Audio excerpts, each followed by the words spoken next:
Hey friends, welcome to this week's reading vlog. You guys have not seen a vlog from me in 2 weeks, so I apologize for that. But honestly, the week before last, the footage I just wasn't feeling. I didn't read enough. I didn't think there was enough footage. And then this past week, while I felt like there was some footage, because I only read one book last week, and I liked the footage for the most part, my mental health was not great at the end of the week. For that though, let's talk about what my reading plans are this week. It's currently Tuesday. I have a very busy work week ahead, so I don't want to put too much stress on myself with reading, but I am buddy reading a book with Samantha. We are going to buddy read Moon of the Crusted Snow, and I think the plan is to have this read in 3 days. It's only 220 pages or something. It's pretty short. I've been looking forward to this book for a very long time. I know she's been looking forward to this book for a long time, so I'm excited that we're finally reading it. We're actually going to start this today, and the goal is to read 70 pages a day until it's done. So I think that's 3 days. I'm really, really excited about that. This is a dystopian, I believe, where like there is a group of people who live out in the wilderness and they're doing just fine, they're thriving, and then society collapses and people end up like finding them and trying to like live with them, and you know, just basically white people come in and fuck shit up. That is my understanding of it, which doesn't seem too far-fetched, right? So yeah, I'm excited to get into this one. I've heard nothing but amazing things. I actually heard about this for the first time listening to the Get Booked podcast. Amanda, I think, had talked about it. Is her name Amanda? Am I making that up? I don't know, but she had talked about it a few times, and so I knew I wanted to get to it. I'm excited. And then once I finish this one, I don't know what I want to read after that. I may pick up Lost in the Neverwoods by Aiden Thomas. Really excited about that one. Actually, there's nothing really on my list this month that I'm not excited about. So maybe The Duke and I don't think I'm as excited about that one. I did try to pick that one up last weekend. I read a couple of chapters. It was okay. It kind of followed along with the TV show, so you know, I kind of already knew what was happening plot-wise, but I've heard the TV show is better than the book, so that never happens. So we'll see what I read after this, but this is my priority this week, and I am really excited. I haven't read anything since, really have not sat down and read anything in a week almost, so I'm really itching to get some reading done. So I'm excited to have a buddy read to keep me on track and get me reading again, because it's been a while. So alright, enough of me chatting at you guys. I will check in with you later. So it's currently Wednesday, and I want to hop on and update you guys. I just finished filming my April wrap-up, so look out for that if you haven't seen it. It's already up by the time you guys watch this, and I wanted to give you guys an update. So I started Moon of the Crusted Snow last night, like I said I would, and I read the first 71 pages. I'm gonna read the next 71 pages later on tonight, and I think it gets pretty good, because I saw a sneak peek of Samantha's message to me, and she said, sorry, there's a lot of swearing in the audio message that she left, so I would assume that things go down in this next portion of the novel. So this is a slow burn for sure. It took me a minute to get into the writing. The writing was a little strange for me, but it's definitely going to be a slow burn. So far what's happened is we are following this indigenous community who lives in somewhere cold, somewhere off the grid, and they make do, you know, pretty much by themselves. They have there's like this hydro plant that was built that gives them power, and cable and internet things start to happen. So they lose cell service, and apparently that's pretty normal.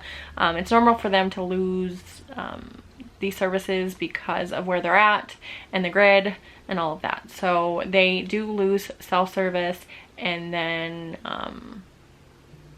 you know, the story kind of goes from there, and we're just like it's pretty intimate, and we're getting to know this community and the people within it and how they operate and how they are essential to one another, but it's extremely unsettling. Like, I've only read 71 pages. It's a short book. It's less than 300 pages. I've read the first 71 pages, and all I can tell you is reading it is very unsettling. Like, I'm just so anxious, and nothing's really happening, but like, I don't know, just the way it's written, like, you just know something's coming and you don't know what it is. Extremely, extremely unsettling. So I'm really excited to sit down and get into the second half of this tonight because I want to know what happens. I did not want to put it down last night because I just want to like read on to figure it out.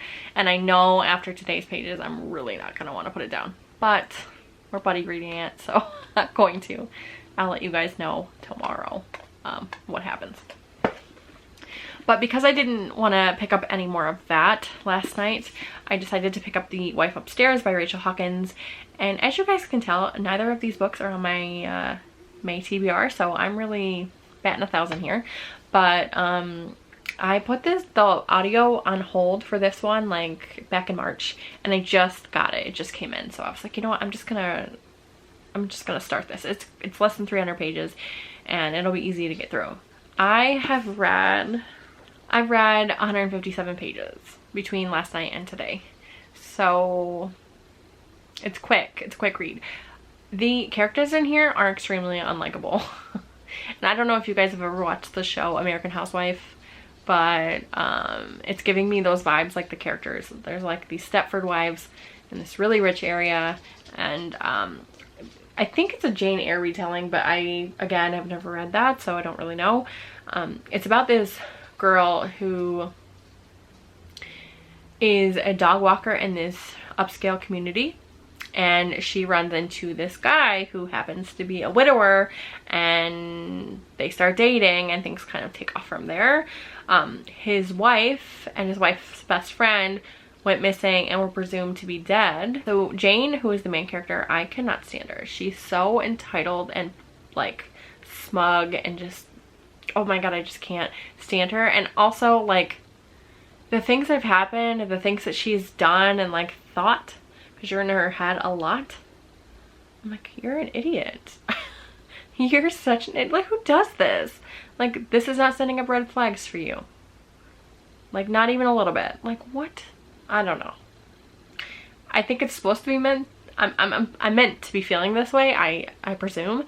But yeah, it's just like, oh god, she's just awful. Like, the characters in general, they're just all awful. I just don't like them. But I am enjoying the story. Does that make sense? Like, I don't like the characters, but I want to see where it goes.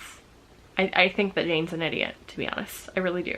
And she's very smug and entitled, and I just, ugh, it's frustrating. But hopefully I will, after I finish this, then I will be able to pick up this again. And hopefully I'll have both of them done by tomorrow night, and then I can move on to something else for the weekend. So it is almost 7 o'clock now, so Brian and I are gonna go make some burritos, and I will talk to you guys later. How cute are you? Can you say hi? Say hi to the vlog, Gracie. Gracie. Look, you need a haircut. You need a haircut. Do you need a haircut? Yes, you do. Hi friends, so it's currently Sunday, and I finished both the books I was reading, so I wanted to give you guys a quick update on that and close out the vlog. I ended up finishing Moon of the Crusted Snow on Thursday, like I said I was going to, and I ended up giving it 4 out of 5 stars. The writing was great. The atmosphere and the tension and the suspense was palpable in this novel. It was amazing. Like, I think Samantha put it best. She said it was a masterclass in suspense, and really it was, for sure. I felt very anxious reading this, and I quite enjoyed it. That being said, the first 2/3 of the book were amazing, and I was on the edge of my seat, and I needed to know what was happening, and I needed to know why everything was happening in the world. And the last third I felt was a bit disjointed. I feel like there was a lot of missed opportunity. Things could have been explained better. The plot could have been expanded on. And then there's just like the ending. I'm like, wait, so did this happen or this? And you're just kind of left wondering, which I think was done on purpose, but I didn't like it. So yeah, overall it was really good. I just wish that the author would have like lengthened the book a little bit, expanded on the plot a little bit, given us just a little bit more background. I know that wasn't the point of the story. Like, the point of the story was that these people were here before the white man and they survived everything the white man put them through, and they're going to continue to be here long after the white man. So I get that, but it just left me wanting a bit, so that's why I gave it 4 out of 5 stars. And then I finished The Wife Upstairs by Rachel Hawkins. I don't have a ton of thoughts on it, honestly. Like, I enjoyed it. It was good. So I just liked all of the characters. I felt like none of them had redeeming qualities whatsoever.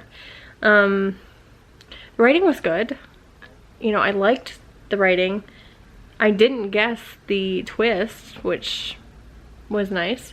I did get a little frustrated with our main character, Jane. I felt like she was very naive and just very entitled, and I really didn't like her. And then I didn't like any of the other characters either. So this one ended up being a 4 stars as well. So it was a good thriller. It wasn't the greatest of thrillers. I probably will pick up more of Rachel Hawkins' books in the future, her adult novels at least. So yeah, glad I read it. So pretty decent reading week. I wish that I would have picked up something from my May TBR because I didn't do any of that. I didn't read anything from my May TBR, and it's what, the 9th? 8th? I don't know what day it is. So I definitely need to work on that next week. So, but I think I'm gonna end it here, and then I will talk to you guys in the next one.